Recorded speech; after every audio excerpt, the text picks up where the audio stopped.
Yeah, so the recording is on and we'll be starting chapter 3, metals and non-metals.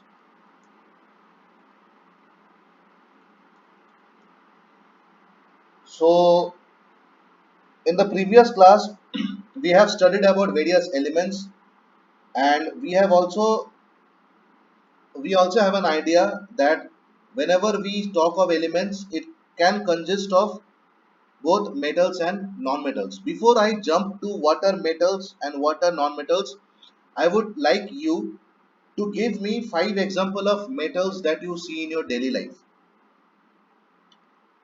Can you give me 5 examples of metals that we see in your daily life? So gold.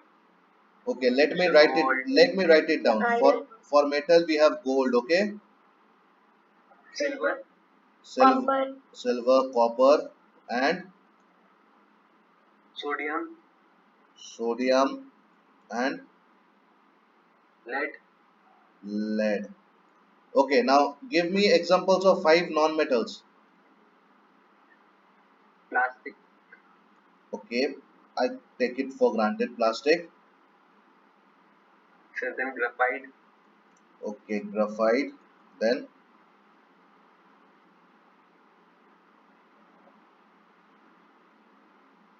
anything else? Anything else which is coming to your mind? The carbon. The sulfur. Carbon, sulfur. Okay, we need one more. Chlorine. Chlorine. Okay. So now if I ask you a very basic question, that what made you distinguish different particles into metals and non-metals? How did you come to the conclusion that copper is a metal but graphite is not a metal? Can anyone answer?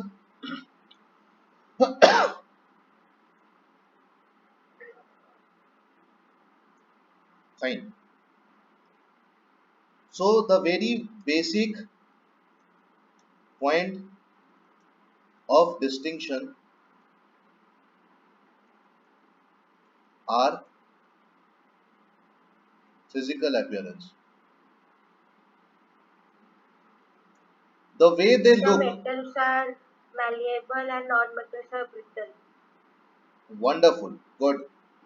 But I would like to rectify key metals are malleable, metals are brittle. Non-metals do not usually have brittle as their property. But you are right, metals are malleable, good. So we'll come to all these points later. So the very first point of distinguishing between different kinds of substances are their physical properties or physical appearance. So the very first physical appearance which we should know is called shine or luster.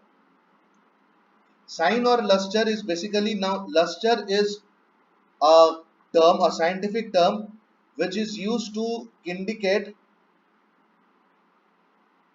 brightness of a particular substance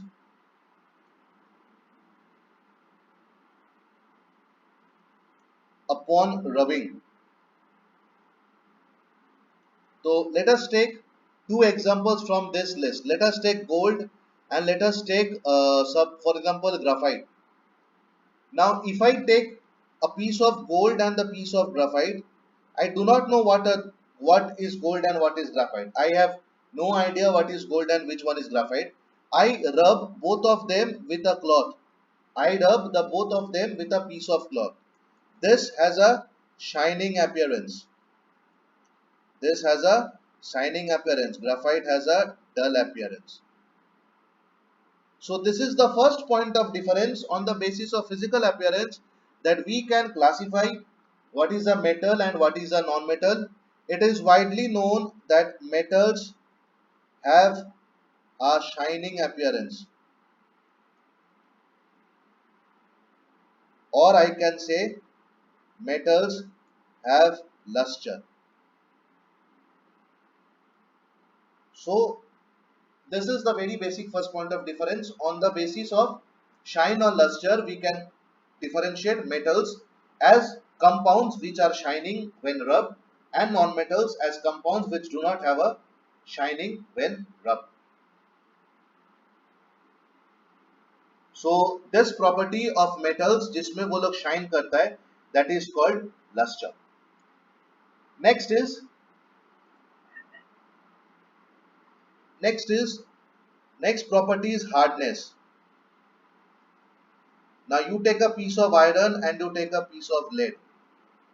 You apply some amount of force to both this material. This remains intact. This breaks. When iron remains intact, it means it has the capacity to withstand forces. Or when I press iron, but when I apply a force on iron, suppose you have a piece of iron, you sit on it. So you are applying a force on iron. The iron does not break. Whereas if you have a piece of lead, or you can take a piece of marble and you sit on it, the marble has a chance to break. So this property is called hardness. Irons remain intact because iron or in general metals, they have a property to withstand forces, whereas lead or in general non-metal have a property that they cannot withstand forces. So I can say metals are hard, non-metals are do not. Number 3,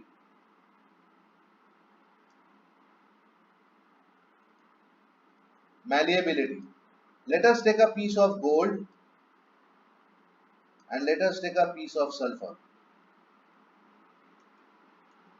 We can beat this piece of gold as much as we can so that, so for example, if we have a chunk of gold, we apply force to this chunk of metal, to this gold, and I apply a force as long as the gold is not taking a shape of a sheet. So this is a gold bar. It is a gold sheet. Whereas you cannot do the same for sulfur. I can write sulfur, it cannot be beaten into sheets. So the property by which a metal can be beaten into thin sheets, very thin sheets, as thin as we can get, a property by which a metals can be beaten into thin sheets are called malleability. So metals are said to be malleable, non-metals are said to be non-malleable. Next are number 4. Acha, are any of one of you taking notes? If you are, please say I can wait on this page, or then or else I can go to the next page. So you can continue. Acha. Okay, everyone. Yes, sir. So the next property is ductility. So ductility is the property of metal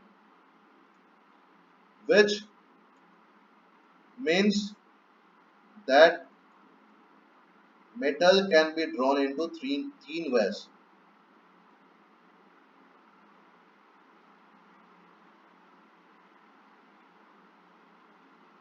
Now suppose you have a piece of metal here. Let I set it to be copper.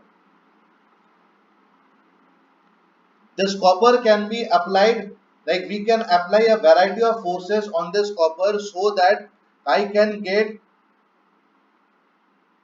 thin wares of copper. Thin wares of copper, and this copper is coming from the same block of copper that is shown in the figure. So metals always have a property that they can be drawn into wares. What do you mean by drawn into wares? They can be modified and given ware shapes. So that property of a metal is called to be ductile, and therefore metals are said to possess ductility. Whereas non-metals, for example plastic, how much amount of force you apply on plastic, plastics can never be drawn into thin wares. So plastics are non-ductile. Now if I note it down, what are the basic differences between metals and non-metals on physical appearance,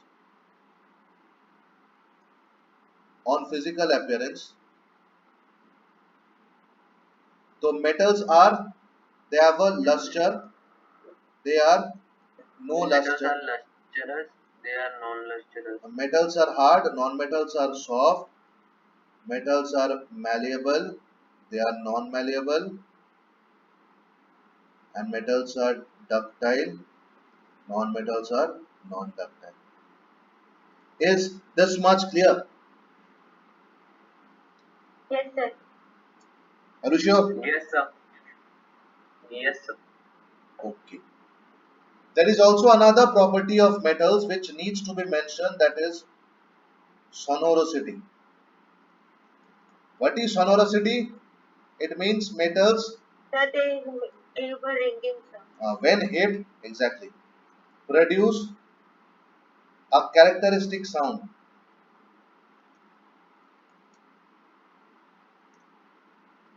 So metals are sonorous,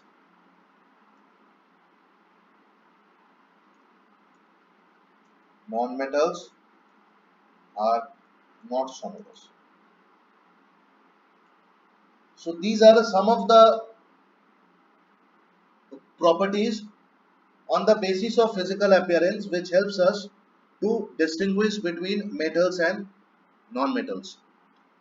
Next is, I come to another important property which is called physical state. As we all know, like all these compounds that you have named, all these metals that you have named, gold, silver, copper, sodium, lead, they all are solids. So metals are basically solids at room temperature. But we have an exception. Mercury Mercury. is a liquid metal. फिलहाल तुम लोग के लिए, like तुम लोग class 10 level के लिए mercury है, but I am giving you another metal. If you can please remember it, it is gallium. Both mercury and gallium are metals which are liquid at room temperature. ठीक है. And what are non metals? Non metals are basically liquids or gases at room temperature. The very common non-metals are, we have oxygen gas, we have nitrogen gas, we have phosphorus, we have sulfur, we have chlorine, we have bromine, we have many things. But it also has an exception. Iodine is a non-metal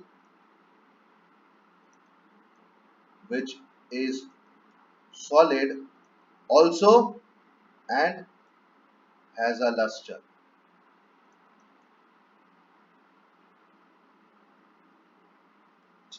ठीक है.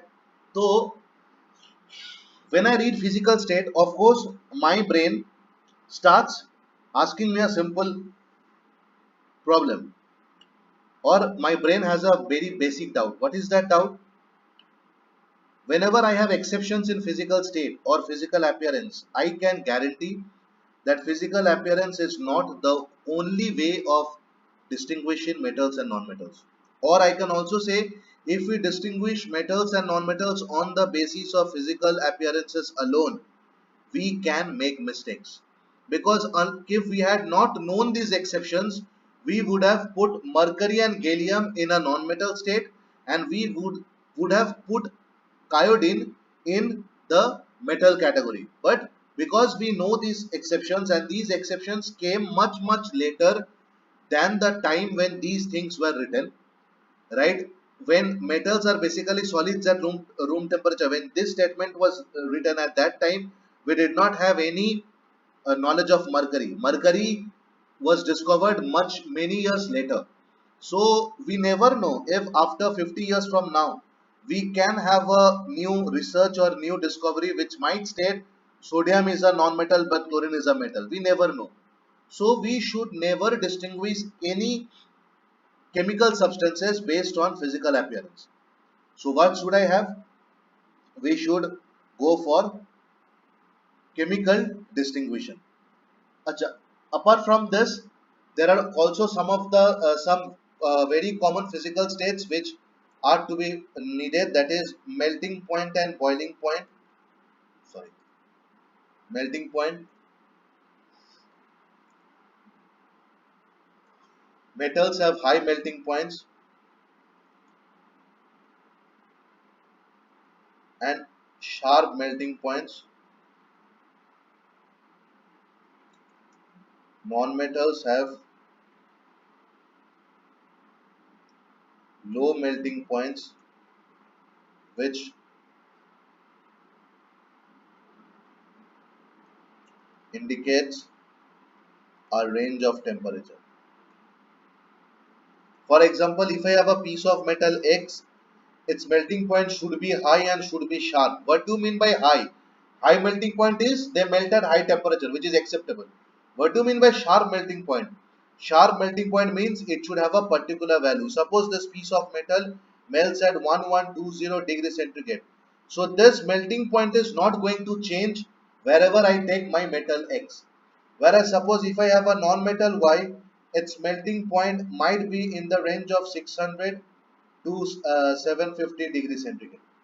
So it can range, it can melt in any temperature which fall between this range, right?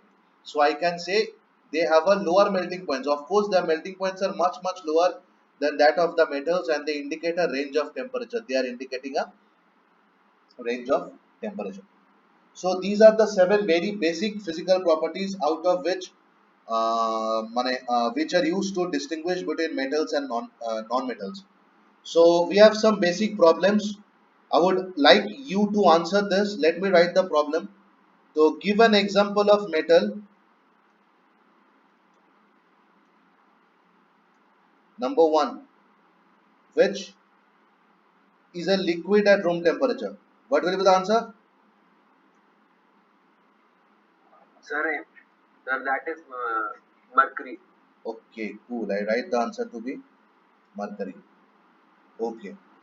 Now I would like someone else to answer now. Give an example of metal which can be easily cut using a knife. Achha, before I ask the answer, you might not know, you might know. So this is a property which is not a property of a metal. Sodium. Okay, good. So metals are supposed to be soft. No, no, sorry, metals are not supposed to be soft. They are supposed to be hard. But we have some exceptions. We have a metal called sodium, which is easily cut by a knife. Next is best conductor of heat. Name a metal which is a best conductor of heat. Can anyone answer?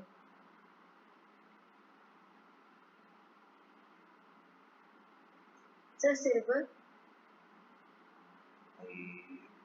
Okay. Anything else?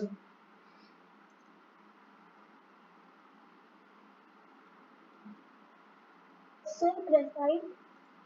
Graphite is a non-metal, my dear. I am looking for a metal.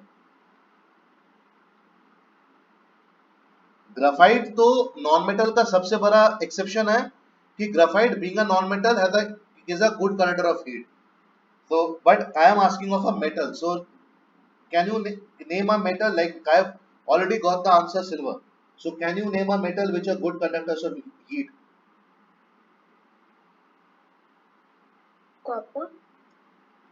Okay, we have silver, we have copper. Else?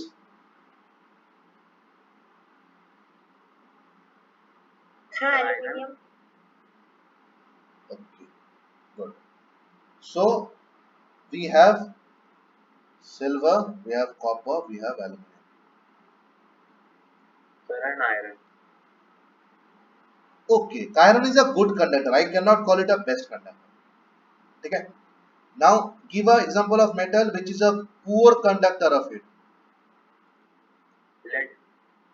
Okay, right. So this is also an exception because metals are supposed to be good conductors, but we have an exception.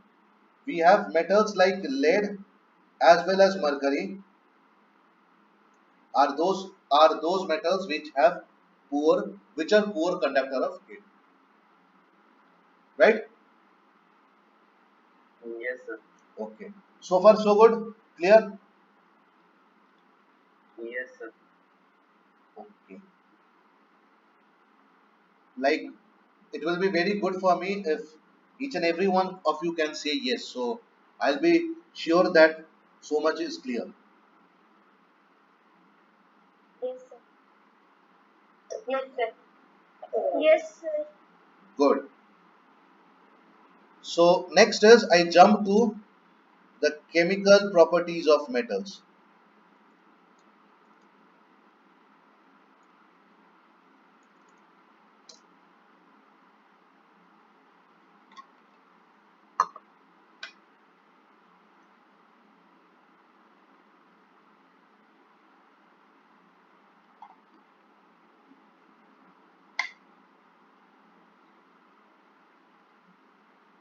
So we have learned, if you remember chapter 1, we have learned about an experiment that we are aware of magnesium. It is kept under a candle and it burns with a dazzling white flame. Am I right? Yes, sir. There was a picture in your book, right? Yes, sir. Activity was there. Yes, sir. Yes, there was an activity. So what was happening here?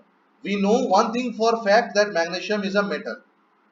So something is happening here which changes a metallic magnesium into gaseous compound.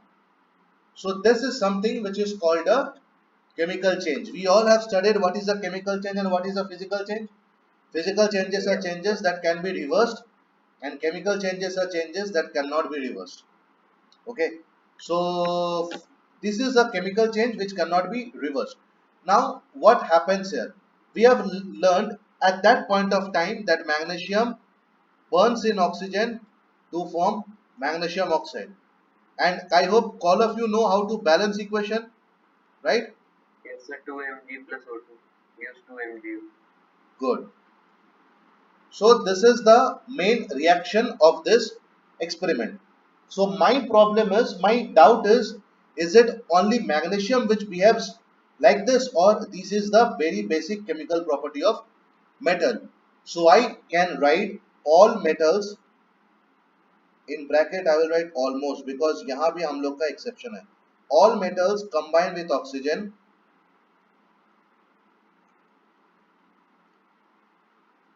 to form oxides. So if I can give the very skeletal structure, it is metal plus oxygen gives metal oxide. For example, Cu plus O2 gives CuO. Similarly, aluminium plus O2 gives Al2O3. This is 2, 4 aluminium plus 3 O2.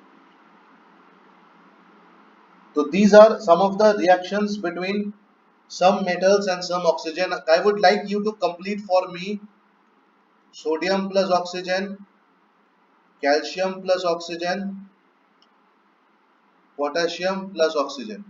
Can you please complete these three for me and send me the answers one by one with balanced reactions?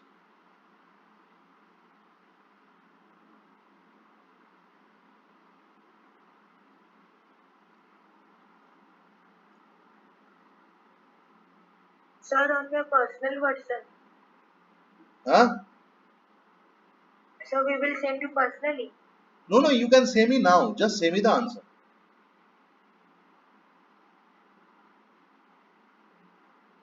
You can say me the answer. Like, one of you will unmute yourself and say, "Ki sir, the balancing is this, and the answer is this." Just say me the answer. Sir, the first one is 4Na plus O2 gives rise to 2Na2. Sir, sorry, Na2 the, sir, I am not getting. Sir, sorry, 2Na2O. Okay, so you can also write 2Na plus O2 give Na2O, right? So no sir, it is not a balance. No? Okay. Here the oxygen is 2. So whole 2 we have to write. Yes. So this And is therefore we have to do. 4Na plus O2 gives 2Na2O. Good. This one?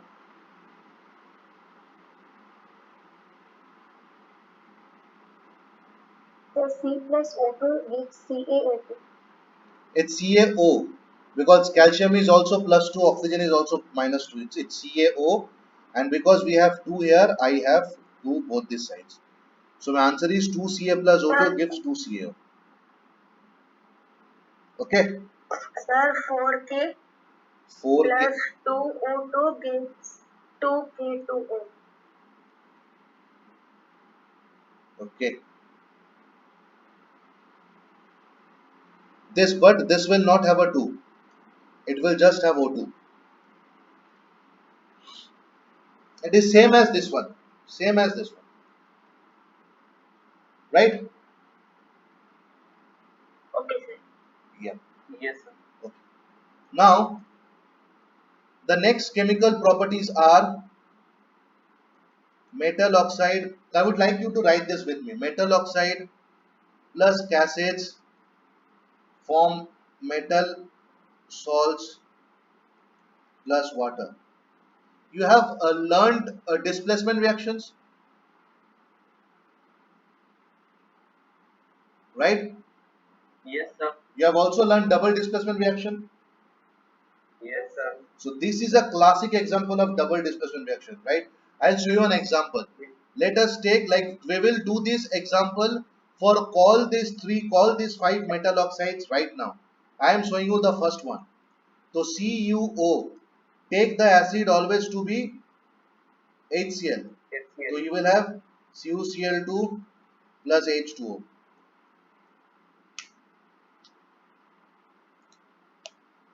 ठीक है? So of course it's a double displacement. Copper has displaced chlorine, this has displaced oxygen. So you give me the answer for Kl2O3 plus HCl, Na2O plus HCl, CaO plus HCl, K2O plus HCl. अच्छा, before you do, I will say just a single line. We have a reaction which is called neutralization reaction. You know what are neutralization reaction? Yes sir. Reaction between acids and base, right? Yes sir. And the main property of a neutralization reaction is it should release water. Now this is an acid, it is a salt, so these are supposed to be base, right? Yes. So I can conclude metal oxides behave as base. Chalo, complete the 4 reactions.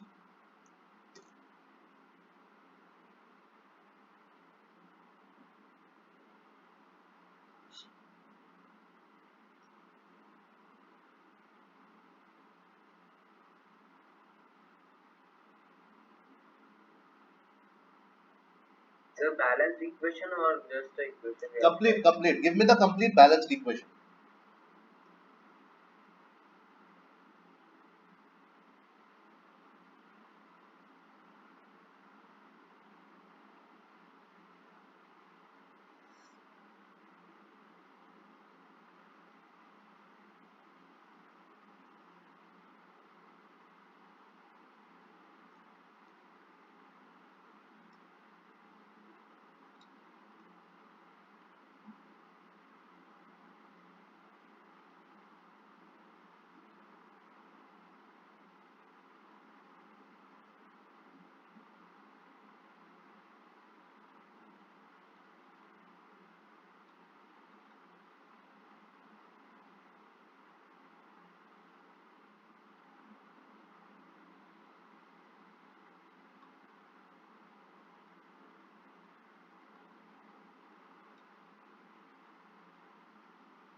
Have you completed? Yes, sir. Sir, Al to O3 plus 6HCl changes to 2 AlCl3 plus 3H2O. Good. Sir, Next. Na2O plus HCl gives NaCl plus H2O. CaO plus 2HCl gives H2O plus CaCl2. K2O plus 2HCl gives 2KCl, KCl plus H2O. Good.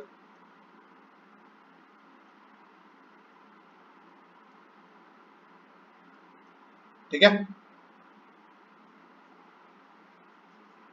Yes, sir. Good. Now we will focus our attention on this compound.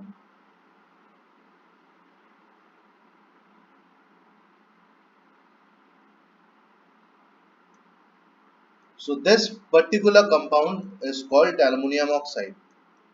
It reacts with acid to form salt and water. You can do the balance. We have already done the balancing. And it also reacts with base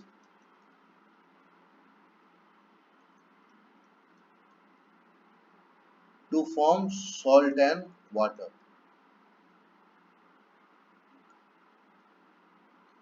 So I just said that metal oxides are basic. So in this reaction, it is a basic, it is a base. It reacts with an acid to form a salt as well as water. Now in the second reaction, we already have a base, we have a salt, we have a water. So the second reaction will be acting as a neutralization reaction if and only if Al2O3 behaves as an acid.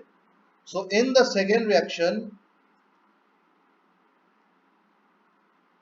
Al2O3 is an acid, but in first reaction,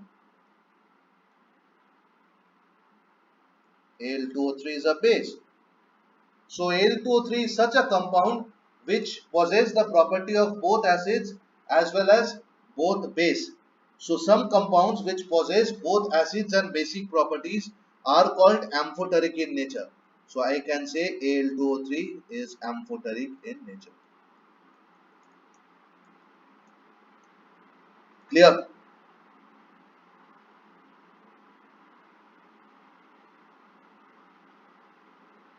Clear?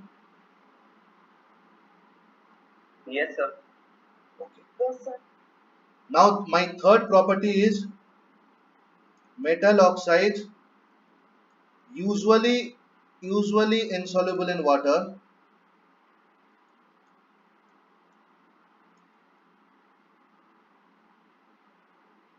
They dissolve in water to form alkalis.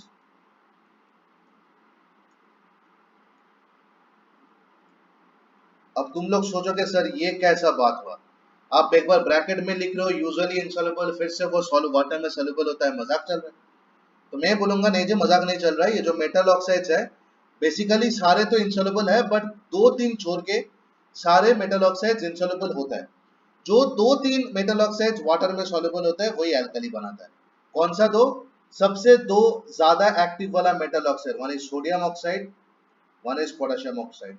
दोनों को तुम अगर water में मिलाओगे तो ये तुमको देगा sodium hydroxide, ये तुमको देगा potassium hydroxide, the strongest alkali of all. तो इसलिए मैं बोला कि maximum metal oxides basically water में इंसॉल्युबल है, बट कुछ कुछ मेटल ऑक्साइड्स है जो वाटर में डिसॉल्व होके दे form alkalis. So these are two of the examples. अब हम लोग को एक चीज ऑलवेज ध्यान रखना पड़ेगा कि ये जो हम लोग पहला जो एक्सपेरिमेंट किए, like for example our first compound is this one, metals and oxygen form metal oxides. यहाँ पर we have taken various kinds of metals. So we should keep in mind that all the metals do not react with oxygen at the same time or in the same frequency. For example, सबको बिरयानी पसंद है? Yes, sir. Okay अब मैं like it's a very common example में ये सारे चीज में मेरा मेरा आदत ही है I give practical example so suppose you guys are given a job to cook biryanis right but the only constant is you four will be cooking in four different places of the earth suppose you one of you will be cooking in Bhubaneswar, one of you will be cooking in Kashmir, one of you will be cooking in Tokyo, and one of you will be cooking in Moscow. So you will be cooking in four different geographical regions of the earth. चारों जगह में the condition of pressure and temperature is different. चारों जगह में the time taken for you to cook biryani will be different. But that does not mean my product is something different. All of you are cooking biryanis. Each and every metal when they combine with oxygen they form metal oxides. इसका कोई exceptions नहीं होता है. What matters is the speed with which the reaction takes place. This varies. Some of them might be very reactive with oxygen. Some of them might be very less reactive with oxygen. For example, sodium. Sodium is a metal which is always stored under kerosene and is and it is always stored in glass bottles. Why is it? Because first of all, it is stored in kerosene because kerosene does not contain any dissolved oxygen. If we store it in water, water contains dissolved oxygen. Sodium reacts vigorously with oxygen. So there is like an explosion when sodium reacts with oxygen. That is why in order to prevent this reaction, sodium is stored in glass bottle under kerosene. But we also have another example like metals like magnesium, zinc and aluminum.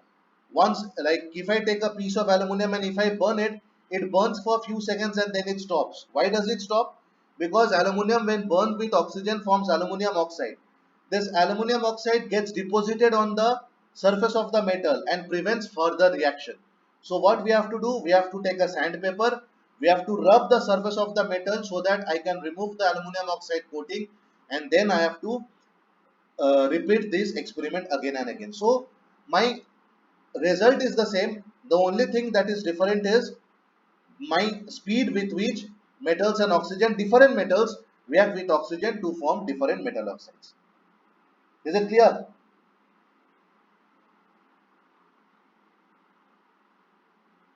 Yes, sir. Yes, sir. No doubt?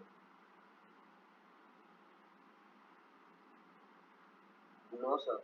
Okay, so we have completed 30% of the chapter. It's already 5:22. So I hope you have taken notes, or you need like what do you need of this class? Do you need the recording or do you need the PDF notes? Sir, PDF. Fine, I'll give you the PDF notes as well as I will give you the recording, right? So Yes, sir. uh, okay, now so